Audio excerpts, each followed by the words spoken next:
Saya buka dulu ya supaya lebih aktual lagi ya. Tadi kan walaupun saya sudah salam, kita buka pelajaran dulu. Assalamualaikum warahmatullahi wabarakatuh. Waalaikumsalam warahmatullahi wabarakatuh. Alhamdulillah hari ini kita masih diberikan kesehatan dan juga nikmat hidup sehingga kita bisa bertemu lagi di pelajaran bahasa Indonesia ya. Sebelumnya saya ucapkan selamat kepada kalian karena sudah naik kelas ke kelas 9. Dulu di kelas 8 mungkin kalian juga sudah pernah bertemu dengan saya di pelajaran bahasa Indonesia juga kan? Ya. Sekarang kita sudah naik ke kelas 9. Nanti akan kalian bersiap untuk masuk ke SMA.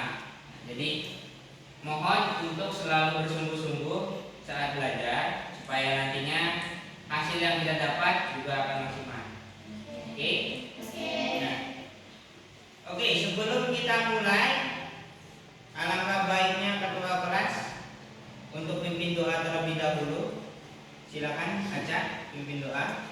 Mulai siap belajar mulai.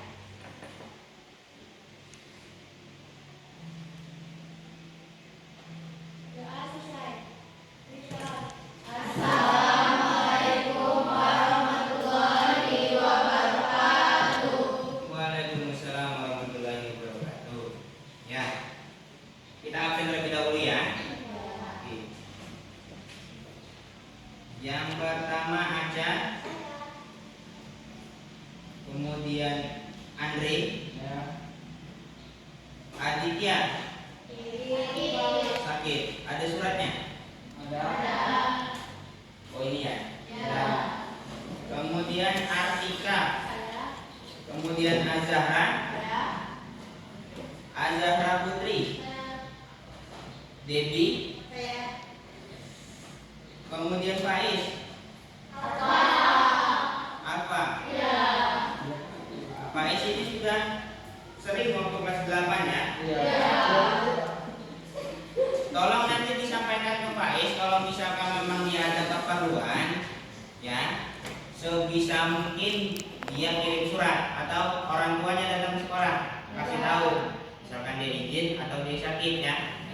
Jangan sampai Alfa karena kalian sudah kelas 9 mau masuk ke SMA atau mau lulus, nanti takutnya nilai kalian jadi jelek karena kebanyakan Alfanya ya. Bisa dimengerti ya. Oke, kita lanjut lagi. Reva,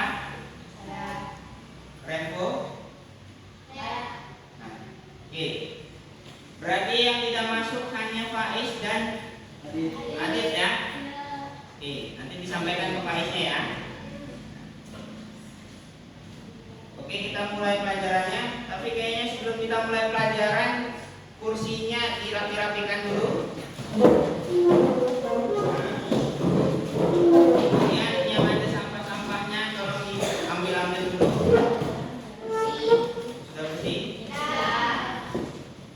Karena kalau belajar itu kan harus bersih dan rapi ya. Soalnya kalau misalkan dalam keadaan kotor, nanti kita akan sulit belajar, jadi males kita ya. Oke, hari ini kita akan belajar tentang laporan hasil percobaan. Ada di buku kalian kan? Pertamanya tentang itu. Tapi sebelum kita masuk ke materi, sebelumnya saya mau mengulas terlebih dahulu. Sebelumnya di kelas 8 kalian kan pernah belajar tentang teks ulasan, betul?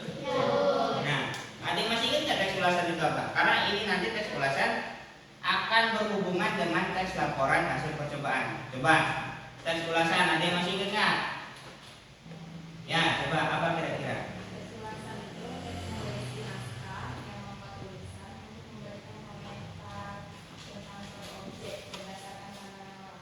Ya, memberikan komentar.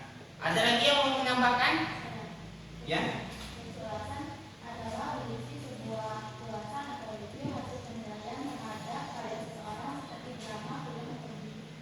Iya, bagus sekali. Coba kita beri aplaus kepada dua teman kita yang sudah coba. Jadi dapat kita simpulkan kalau teks ulasan itu adalah berisi tentang komentar ya, tentang misalkan film dan sebagainya. Nah, kenapa saya bilang itu akan berhubungan dengan materi kita hari ini? karena yang hari ini adalah berupa laporan hasil percobaan. Kurang lebih hampir mirip cara membuatnya. Kalau di tes ulasan itu kita memberi adalah isinya komentar, sedangkan di hasil laporan percobaan itu adalah ulasan dari percobaan kita. Ya.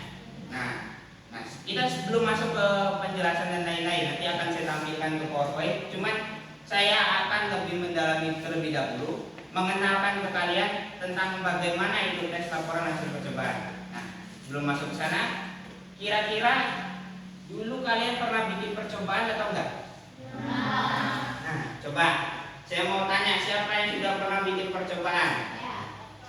Ya, coba bisa. Pas SD saya pernah buat tambah. Oke, pernah. Ada lagi nggak? Ya Pak. Ya, Tapi saya pernah buat telur asin. telur asin. Ya. Nah, oke, terima kasih. Ada 2 orang teman kalian yang sudah akrab dengan yang namanya percobaan. Nah, saya yakin juga yang lain juga pernah kan? Nah, kira-kira nih dari percobaan yang kalian lakukan itu berhasil atau tidak? Berhasil. Nah, kalau begitu, kalau sudah berhasil begitu, kita kan mau belajar tentang laporan hasil percobaan nih. Nah, kira-kira dengan taruhlah kita akan melakukan uji coba seperti yang dikatakan oleh temannya, bikin telur asin, kemudian nanam kecambah. Menurut kalian laporan hasil percobaan itu yang kayak mana dong? Kalau dari percobaannya begitu. Nah, coba.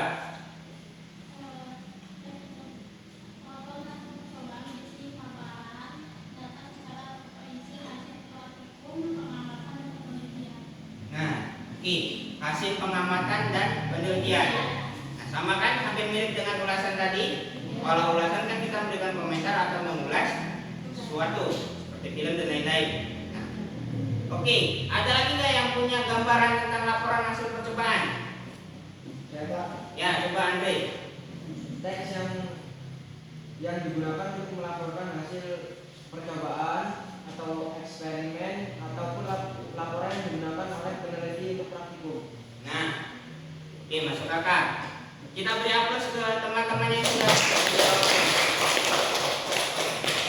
Nah, kalau begitu tadi ceritanya, kan kita sudah mulai menemukan gambarannya ya. Nah, kira-kira nanti isinya dari laporan hasil percobaan itu apa?